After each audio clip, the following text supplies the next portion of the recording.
السلام علیکم، welcome to another video. میں امید کرتا ہوں آپ سب خیریت سے ہوں گے۔ اگر آپ ہورر سٹوریز کو سننا پسند کرتے ہیں تو پلیز اس چینل کو سبسکرائب کر لیں تاکہ آنے والی تمام ہورر سٹوریز کی اپڈیٹ آپ کو مل سکے۔ تو چلیے شروع کرتے ہیں ہماری آج کی کہانی۔ یہ ایک سچا واقعہ ہے جو میرے ایک دوست نے مجھے سنایا تھا۔ اس نے بتایا ہم 4 دوست ایک روڈ ٹرپ پر جا رہے تھے۔ راستہ کافی لمبا تھا تو کبھی کوئی خوبصورت نظارہ دیکھنے کے لیے گاڑی روکتے تو کبھی آرام کرنے کے لیے۔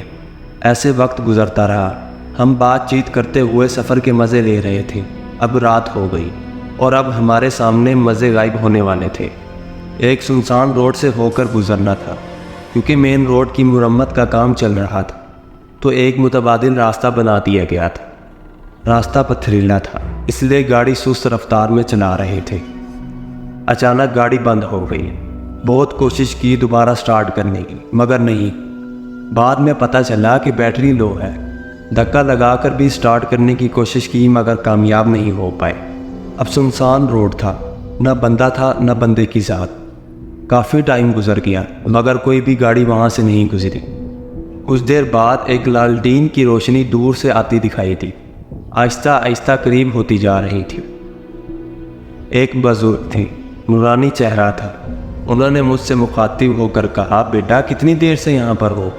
یہ جگہ ویران ہے اور یہاں بہت خطرہ ہے، جنگلی جانور آزاد گھومتے ہیں۔ ہم نے سارا معاملہ بتایا اور پھر ہم میں سے ایک نے کہا، انکل ہم مدد کے انتظار کے علاوہ اور کر بھی کیا سکتے ہیں؟ انکل نے کہا، مدد تو خود چل کر تمہارے پاس آئی ہے بیٹا۔ کافی دیر تک جب تم لوگ کھڑے رہے تو میں نے سوچا کہ آ کر پوچھ لوں کہ کیا پریشانی ہے۔ یہاں سے کچھ فاصلے پر میرا غریب خانہ ہے، رات وہاں گزار لو، صبح چلے جانا۔ ہمارے پاس اور کوئی چارہ نہیں تھا۔ ہم نے گاڑی کو لاک کیا اور انکل کے پیچھے ہی چل پڑے۔ تقریباً 10 منٹ تک ہم ان بزرگ کے پیچھے چلے تھے۔ سامنے ایک خوبصورت گھر نظر آیا۔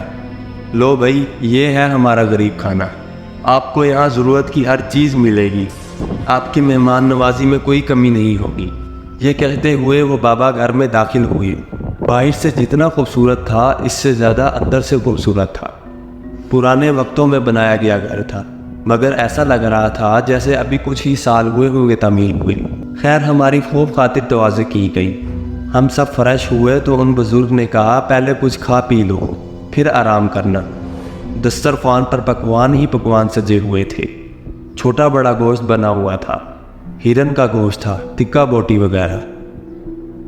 نان ایسے تھے منہ میں ڈالنے سے ہی گھل رہے تھے۔ خوب پیٹ بھر کر کھانا کھایا۔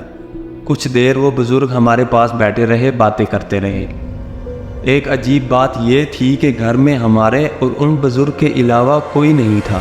کھانے کی میز پر بھی کھانا پہلے سے موجود تھا اور ایسا نہیں تھا کہ کھانا تازہ نہیں تھا بلکہ واضح طور پر پکوانوں میں سے دھوئیں نکل رہے تھے۔